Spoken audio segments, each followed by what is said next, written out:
Told you to stay where you are. You think you can talk back to me? Officer, I've done everything you asked. You're profiling me for no reason. Profiling you? You think you're special or something? No, officer, but I am the district attorney of Fulton County, and I suggest you calm down.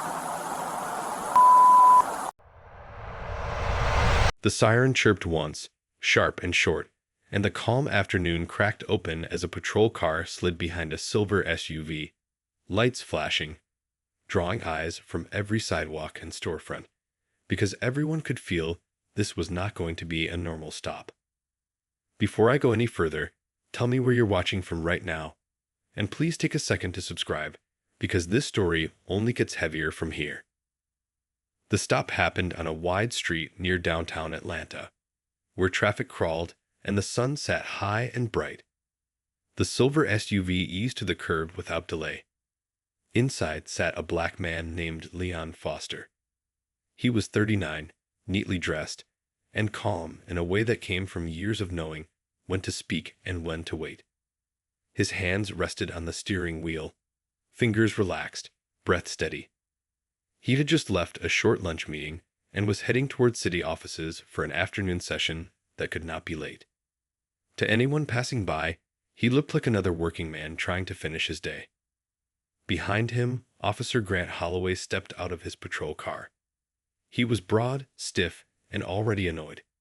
His jaw was tight, his walk aggressive, and his eyes locked on Leon before a single word was spoken.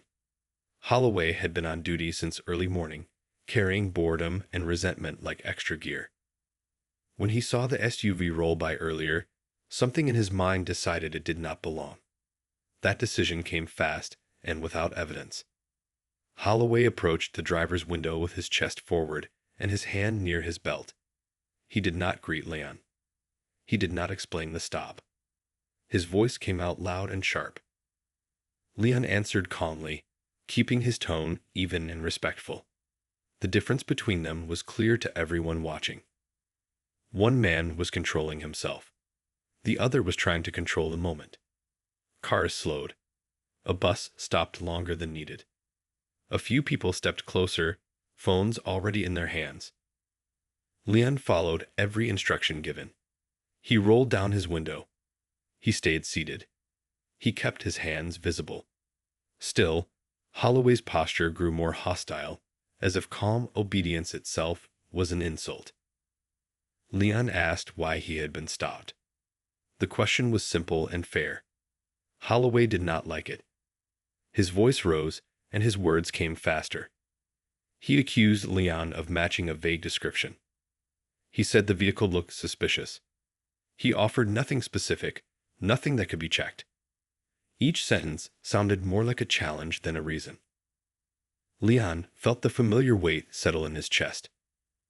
Not fear, but disappointment. He had seen this before, not just as a citizen, but through reports, hearings, and quiet meetings behind closed doors. He knew how these moments often ended for people who looked like him. He also knew that staying calm was not weakness. It was protection. Holloway told Leon to step out of the vehicle. Leon did so slowly. He stood beside the SUV, the heat of the metal warm against his leg. The officer moved closer than necessary, crowding his space. Leon could hear his own heartbeat, steady and controlled. He could also hear murmurs from the sidewalk. Someone whispered that this felt wrong.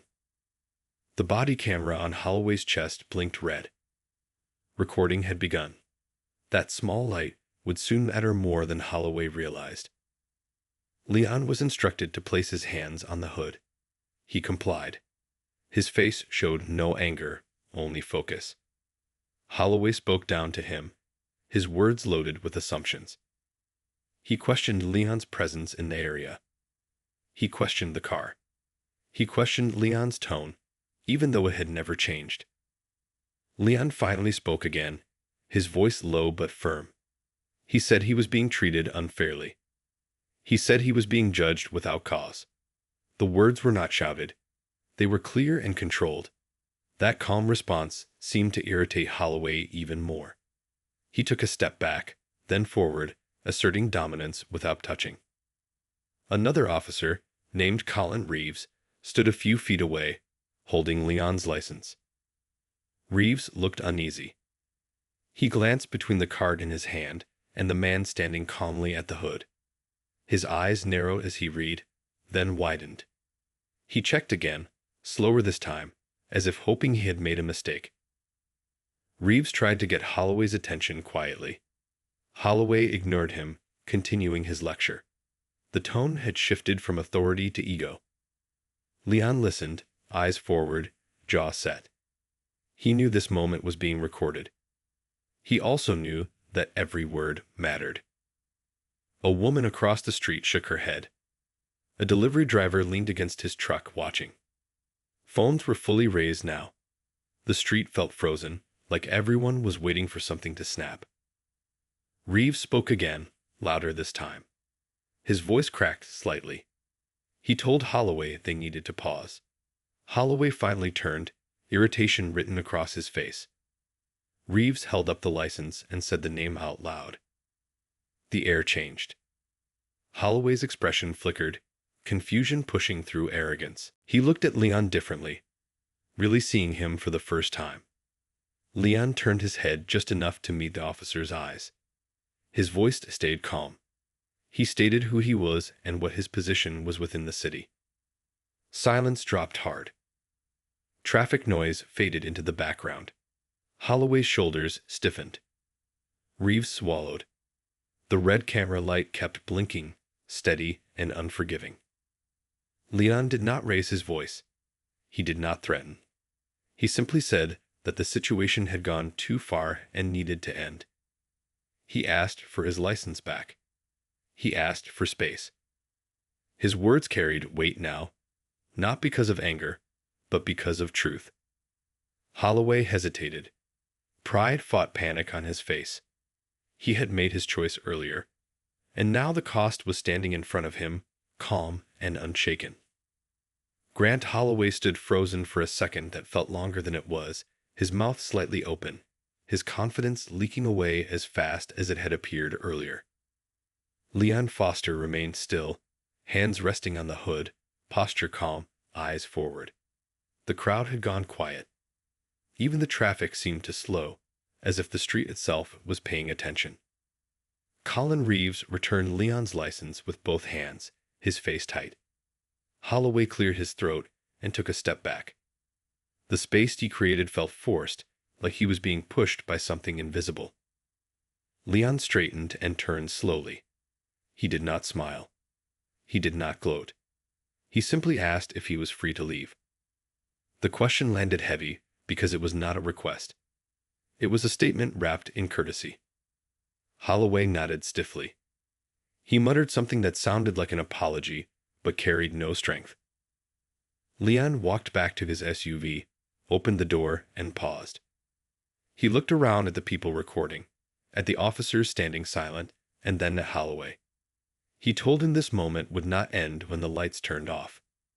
Then he got in his car and drove away. Within minutes, clips were online.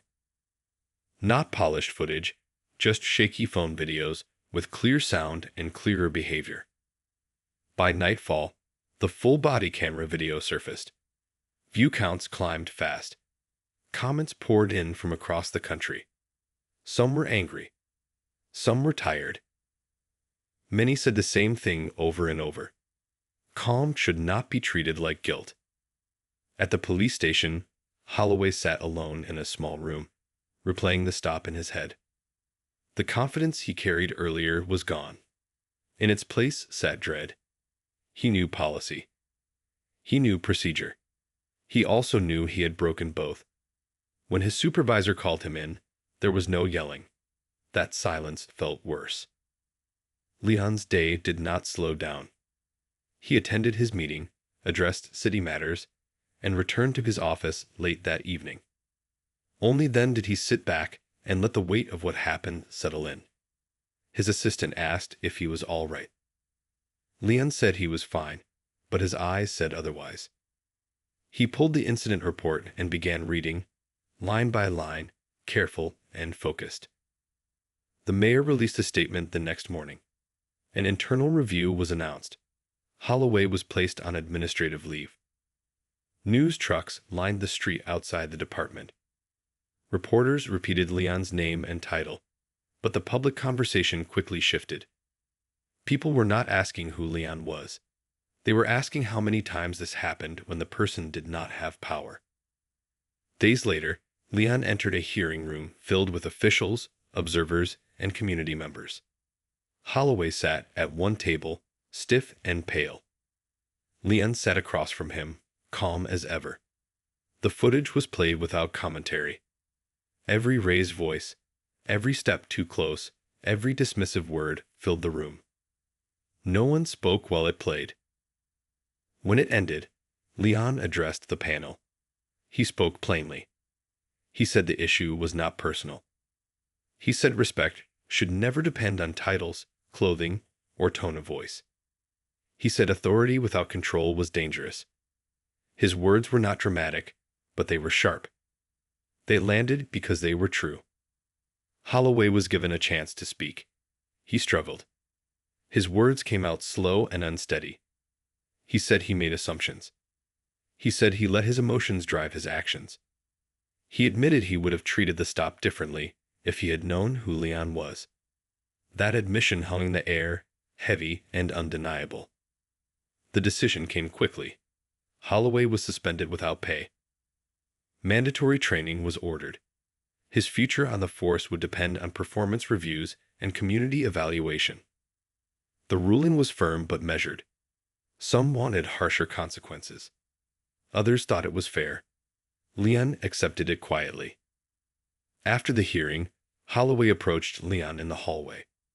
There were no cameras there, no crowd, no noise. He thanked Leon for not ending his career completely. Leon looked at him for a long moment. He said the goal was never destruction, it was change. He reminded Holloway that the next man might not have a title to protect him. Then he walked away. The story stayed in the news for weeks. Departments in other cities reviewed their own footage. Training programs were updated. Conversations were uncomfortable but necessary. Leon returned to his routine, though strangers now stopped him to say thank you.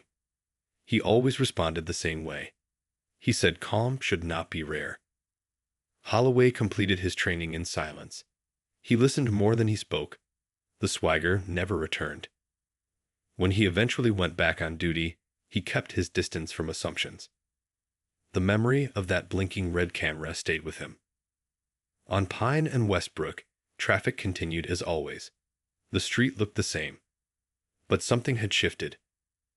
Not because of shouting or force, but because one man stayed calm, and another was finally forced to listen.